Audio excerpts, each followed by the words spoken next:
नमस्कार। दिन भर की बड़ी खबरों में आपका स्वागत है। आज दिन भर की बड़ी खबरों में देखिए, दिलजीत दोसांझ के तेलंगाना में होने वाली लाइव कंसर्ट पर सरकार ने नोटिस दी है। इसमें वही बात कही गई है जो आज के समय पर जरूरी है और वह आपके मन में भी है।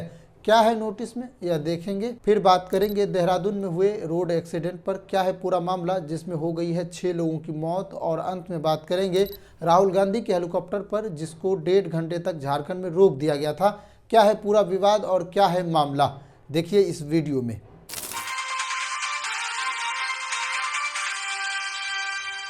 तेलंगाना सरकार ने शुक्रवार को अभिनेता गायक दिलजीत दोसांझ और हैदराबाद में उनके आगामी दिल-लुमिनाती कंसर्ट के आयोजकों को नोटिस जारी किया है। नोटिस में दोसांझ को शराब, ड्रग्स या हिंसा को बढ़ावा देने वाली किसी भी गाने को गाने से परहेज करने का दिशा निर्देश दिया गया है। नोटिस में यह भी कहा गया है कि आयोजकों और गायक दोनों को यह सुनिश्चित करना होगा कि लाइव परफॉर्मेंस के दौरान स्टेज पर बच्चे ना हो।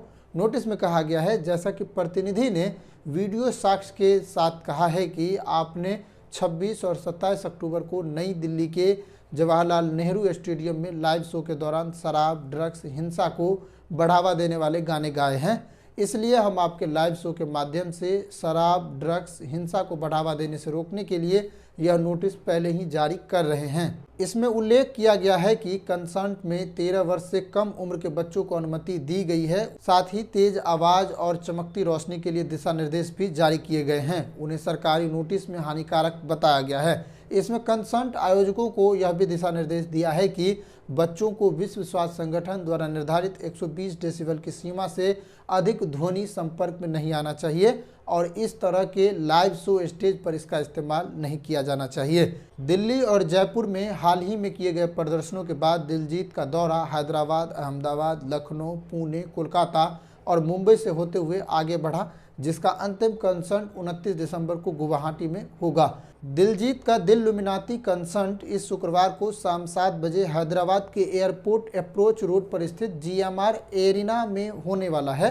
तेलंगाना सरकार के इस नोटिस के बाद अब यह मांग उठने लगी है कि सरकार जल्द ही इससे संबंधित एक कानून लाए और यह सुनिश्चित करे कि स्टेज शो के दौरान क्या किया जाना चाहिए, कौन सी चीज़ों का उपयोग किया जाना चाहिए, उनकी आवाज़ क्या होगी और बच्चे, वृद्ध और अन्य लोगों से संबंधित चीज़ों को कैसे ध्यान में रखा जाए, इस चीज़ की मांग हो रही है।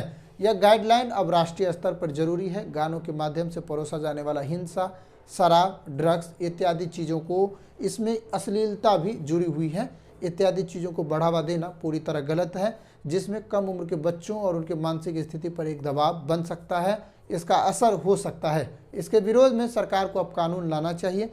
बच्चों की मानसिक स्थिति को देखते हुए उनके ऊपर पड़ने वाले प्रभावों को ध्यान में देना चाहिए। इससे संबंधित प्रावधान को लाने के लिए बहस छिड़ गई है। देहरादून में सड़क दुर्घटना में मारे गए 6 छात्रों के परिवार सदस्यों ने अभी तक पुलिस में शिकायत दर्ज नहीं कराई है, जिसके कारण अधिकारी कार्रवाई कर सकते हैं। पुलिस संभावित कानूनी कदमों के बारे में विशेषज्ञों से सलाह ले रही है, क्योंकि शुरुआती जांच से पता चलता है कि ट्रक चालक की कोई गलती नहीं थी। इस दुर्घटना में 6 लोगों की मौत हुई है, जिनमें 3 महिलाएं और 3 पुरुष शामिल हैं, जबकि एक व्यक्ति गंभीर रूप से घायल हो गया है। कैंट पुलिस स्टेशन के इंस्पेक्टर KC भट्ट ने बताया कि केस दर्ज करने से पहले वह परिवारों की शिकायत का इंतजार कर रहे हैं। टाइम्स ऑफ इंडिया से भट्ट ने बताया कि हमें पीड़ितों के परिवारों के सदस्यों की ओर से कोई भी शिकायत नहीं मिली है जिसके आधार पर केस दर्ज किया जा सके। देहरादून में मंगलवार सुबह भयंकर हादसे में 6 लोगों की मौत हो गई और एक अन्य गंभीर रूप से घायल हो गया। पुलिस ने बताया कि हादसे रात के करीब 1:30 बजे हुई थी। ONGC चौक पर यह हादसा हुआ था, जहां तेज रफ्तार इनोवा कार एक कंटेनर ट्रक के पीछे के हिस्से से टकरा गई, जिससे कार क्षतिग्रस्त हो गई और पेड़ से जाकर टकरा गई।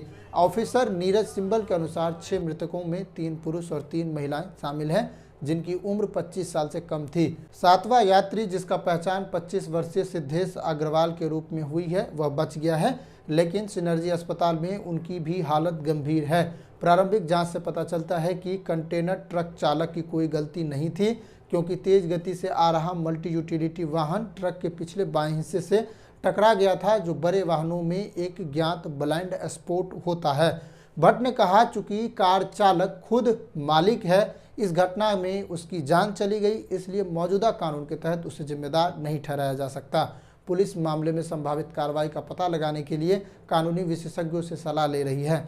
मृतकों में 5 देहरादून के थे जबकि 1 चंबा का रहने वाला था। बताया जा रहा है कि यह समूह दुखद घटना से पहले देर रात ड्राइव पर गया था। झारखंड के गोड्डा में चुनावी सभा के बाद कांग्रेस नेता राहुल गांधी का हेलीकॉप्टर 1.5 घंटे तक रुका रहा। इसी को लेकर बहस छिड़ गई है। बताया जा रहा है कि एयर ट्रैफिक कंट्रोल के गोड्डा के बेलवदा में हेलीकॉप्टर को उड़ान भरने की अनुमति नहीं मिली थी। पूरी घटना के दौरान राहुल गांधी हेलीकॉप्टर में ही बैठे रहे और मोबाइल देखते रहे।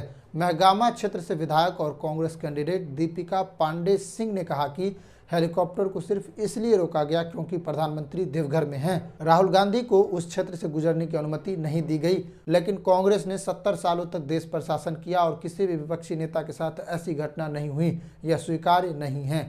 सूत्रों के अनुसार प्रधानमंत्री नरेंद्र मोदी बिहार के जमुई से सभा करके देवघर एयरपोर्ट पर आने वाले थे। इस कारण राहुल के हेलीकॉप्टर को उड़ान भरने की अनुमति नहीं दी गई थी। महगामा विधानसभा क्षेत्र में चुनावी सभा के दौरान राहुल गांधी ने कहा था कि मुंबई के धारावी की जमीन 1 लाख करोड़ रुपए की है। इसको महाराष्ट्र सरकार और नरेंद्र मोदी गौतम अडानी को देना चाहते हैं। वहां हमारी सरकार थी, ऐसा नहीं हो पा रहा था तो उन्होंने सरकार गिरा दी। राहुल ने कहा कि नरेंद्र मोदी कहते हैं कि राहुल गांधी लाल किताब दिखा रहा है। मैं कहता हूं इसका रंग जरूरी नहीं है, इसमें जो लिखा है वह जरूरी है। इसे आपने जिंदगी भर नहीं पढ़ा है। आप इसे एक बार खोल लेंगे तो देश में हिंसा फैलाने का काम नहीं करेंगे। आप ऐसा इसलिए करते हैं क्योंकि आपने यह नहीं पढ़ा है। संविधान पढ़ने के मुद्दे पर पीएम मोदी ने कहा था कि उनके हाथ में जो लाल किताब है वह सिर्फ एक कोरा कागज है। इस पर राहुल गांधी ने यह बयान देते हुए कहा कि आपने किताब नहीं पढ़ा है। राहुल गांधी ने आगे कहा, देश में बंद कमरे में नफरत फैलाने का काम बीजेपी आरएसएस के लोग करते हैं। संविधान को नरेंद्र मोदी क्या दुनिया की कोई ताकत नहीं मिटा सकती है। अगर मिटाना है तो सामने आइए और फिर पता चलेगा कि जनता क्या करती है। उन्होंने कहा, हम नरेंद्र मोदी से नहीं डरते हैं। हम 56 इंच की छाती और मन की बात से भी नहीं डरते हैं। इंडिया गठबंधन संविधान की रक्षा कर रहा है। संविधान में अंबेडकर, गांधी और बिरसा मुंडा की सोच है। यह हिंदुस्तान की जनता की आत्मा है। उन्होंने कहा, नरेंद्र मोदी अरबपतियों की कठपुतली है। वह वही करते हैं जो अरबपति कहते हैं। मोदी जी पहले मन की बात सुनाते हैं, फिर अंबानी की शादी में चले जाएंगे, खाना खाएंगे, नाच गाना सुनेंगे। आप जितना जीएसटी देते हैं उतना ही जीएसटी अडानी भी देते हैं। 5,000 कमाने वाला भी 18% जीएसटी दे रहा है और अडानी भी 18% जीएसटी देता है। यह पैसा आपका है, अडानी का नहीं है। राहुल गांधी ने जाते जाते फिर जातीय जनगणना पर अपनी बात कही है। उन्होंने कहा, पहले झारखंड में फिर दिल्ली में जातीय जनगणना होगी। देश में पिछड़े की आबादी की बात करें तो यह कम से कम 50% है। यह कोई बात नहीं जानता है क्योंकि जाति जनगणना नहीं हुई है। नरेंद्र मोदी कहते हैं कि मैं पिछड़े वर्गों की इज्जत करता हूं और भूखा मार देते हैं, करोड़ों रुपए बिजनेसमैन को दे देते हैं। आज के महत्वपूर्ण सुर्खियों में इतना ही। मिलते हैं अगले दिन। तब तक आप हमारे साथ जुड़े रह सकते हैं। हमारे अन्य वीडियो को भी आप विजिट कर सकते हैं। नमस्कार, जय हिंद।